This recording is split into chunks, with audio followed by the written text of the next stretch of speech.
Hello, hello.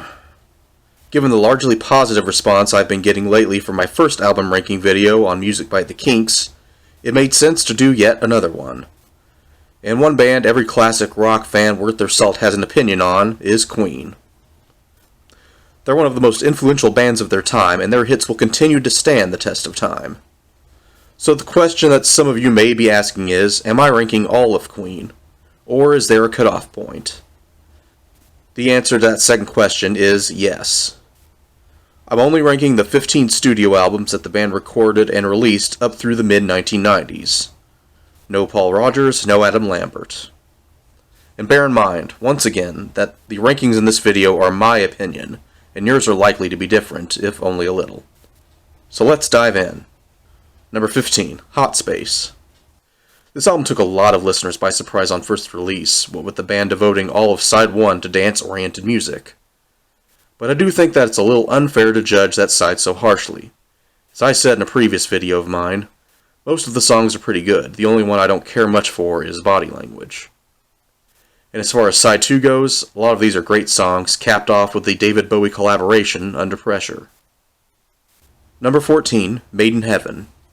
Maybe it's a little unfair to rank this album so low. After all, its patchwork nature is merely due to what the band had to work with. Only a few of the songs were put to tape right before Freddie's passing, while others were either reworked pieces that happened to have Freddie's vocals, whether they be a guide vocal or a demo, or pieces from Freddie's Mr. Bad Guy solo album and other band-related projects, redone with band arrangements. But to be honest, I don't think we could have asked for a better send-off. It's quite a beautiful album. Number 13, Jazz. For me, this album is quite a string of peaks and valleys. The hits are awesome and always will be. The more rock-oriented pieces are also amazing. But the slower, more ballad-like bits tend to be a bit divisive for me, and in some places, they make listening to the album almost a chore. But I can appreciate the band's efforts to blend multiple genres together once again. It's not one of my favorite Queen albums, but it's still pretty solid overall.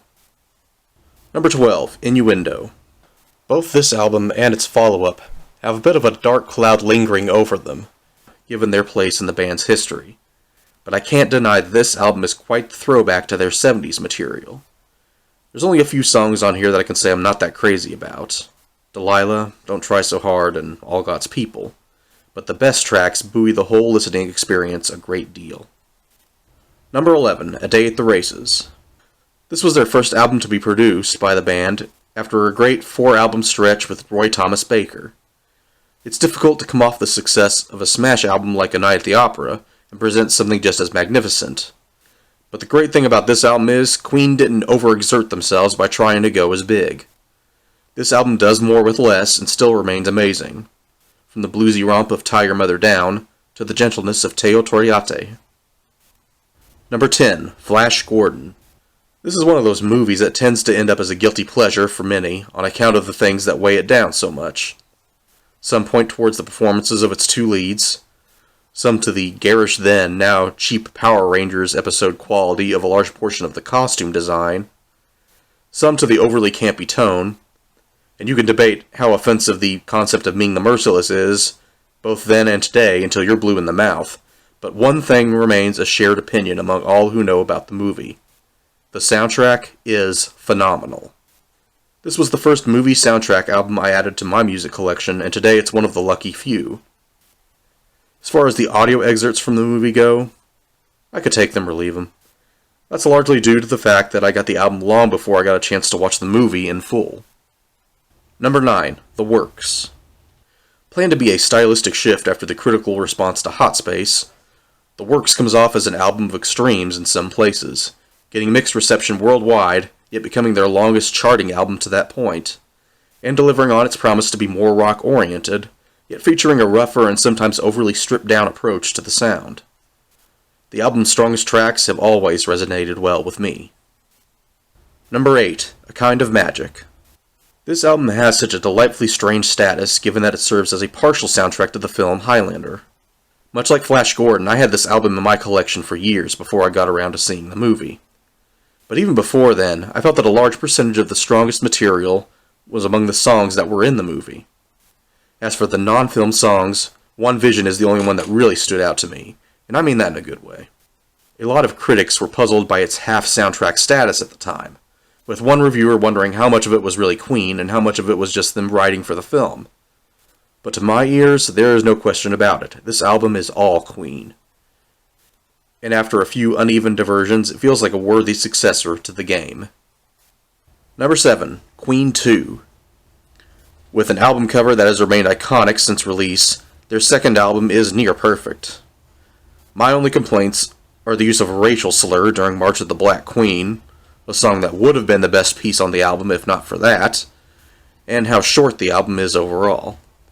It's easy to see within the first couple of songs just how much the band had grown since their debut, and Queen 2 serves as the blueprint for their classic sound through the rest of the 70s. One thing I really do like is the format for the album, dividing between the Brian May and Roger Taylor songs on the white side, or side 1, and Freddie's songs for the black side.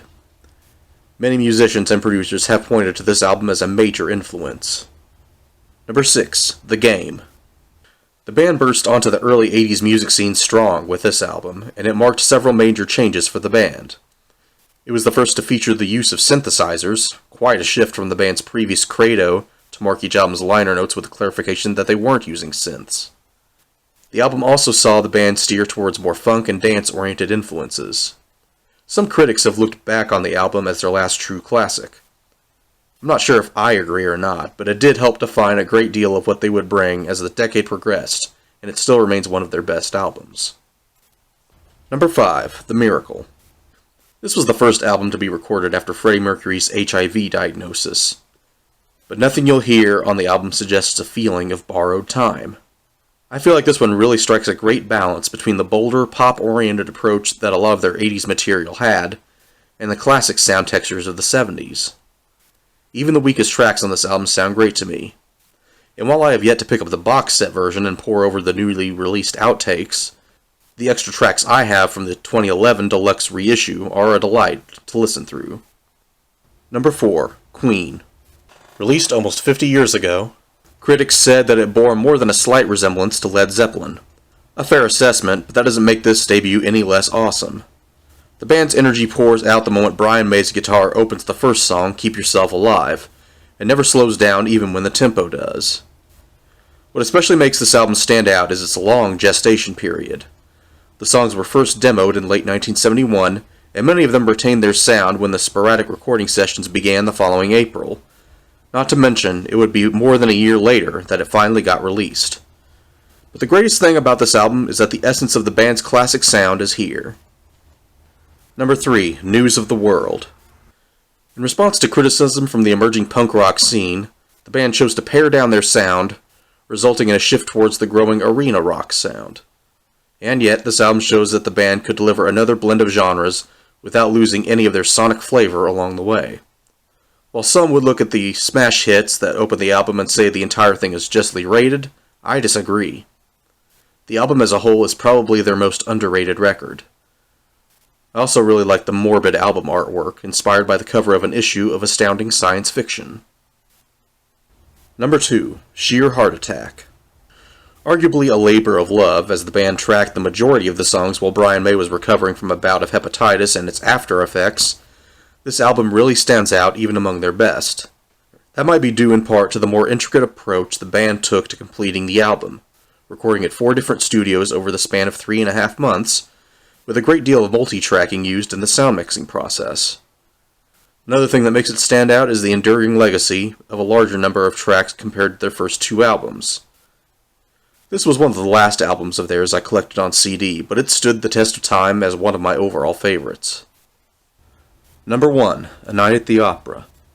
This was the first album of theirs I picked up on CD. One thing I noticed right from the first listen, and still remains a very noticeable thing, is the stylistic changes from track to track. There's a nice spread of genres here, from opera to prog rock to music hall to hard rock, but they all retain the band's characteristics enough to sound incredibly cohesive. The album earned very positive reviews on release and has continually earned its legacy as a classic, both for the band and for 70s rock in general.